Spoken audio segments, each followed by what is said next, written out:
पुत्रदा एकादशी का व्रत पौष मास के शुक्ल पक्ष की एकादशी तिथि को किया जाता है। यह व्रत भगवान विष्णु को समर्पित होता है और विशेष रूप से संतान सुख, वंश वृद्धि तथा पारिवारिक कल्याण के लिए अत्यंत फलदायी माना गया है।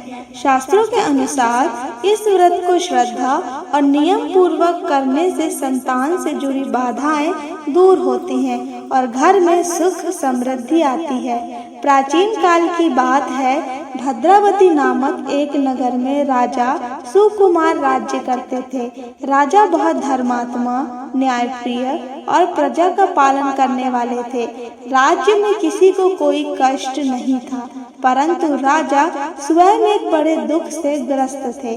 उन्हें कोई संतान नहीं थी। राजा और रानी ने अनेक दान पुण्य किए, ब्राह्मणों को भोजन कराया, यज्ञ और व्रत भी किए, लेकिन फिर भी उन्हें पुत्र सुख की प्राप्ति नहीं हुई। इस कारण राजा मन ही मन बहुत दुखी रहते थे। एक दिन राजा शिकार के लिए वन गए। वन में भ्रमण करते हुए वह कुछ महर्षियों के आश्रम के पास पहुँचे। राजा ने विनम्रता से ऋषियों को प्रणाम किया और अपनी व्यथा उन्हें सुनाई।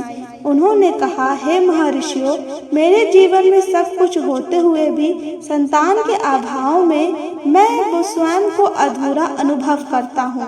कृपया मुझे कोई ऐसा उपाय बताइए जिससे मेरा यह दुख दूर हो सके। ऋषियों ने ध्यान लगाकर राजा के पूर्व जन्म के कर्मों को जाना और फिर कहा, हे राजन, पूर्व जन्म के कर्मों के कारण आपको यह कष्ट मिला है, परंतु इसका निवारण संभव है। आप पौष मास की शुक्ल पक्ष की एकादशी को पुत्रदा एकादशी व्रत करें। इस दिन भगवान विष्णु की विधि पूर्वक पूजा करें, उपवास रखें, रात्रि में जागरण करें और कथा का श्रवण करें। भगवान विष्णु की कृपा से आपको अवश्य संतान की प्राप्ति होगी। राजा ऋषियों की बात सुनकर अत्यंत प्रसन्न हुए और आश्रम से लौट आए। उन्होंने रानी को भी इस व्रत का महत्व बताया। पौष मास आने पर राजा और रानी ने पूर्ण श्रद्धा, नियम और भक्ति भाव से पुत्रदा एकादशी का व्रत रखा।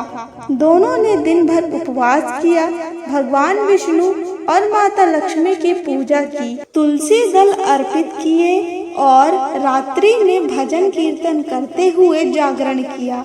उनकी सच्ची भक्ति से भगवान विष्णु अत्यंत प्रसन्न हुए। भगवान ने राजा को स्वप्न में दर्शन देकर कहा, हे राजन, तुम्हारे व्रत और भक्ति से मैं प्रसन्न हूँ।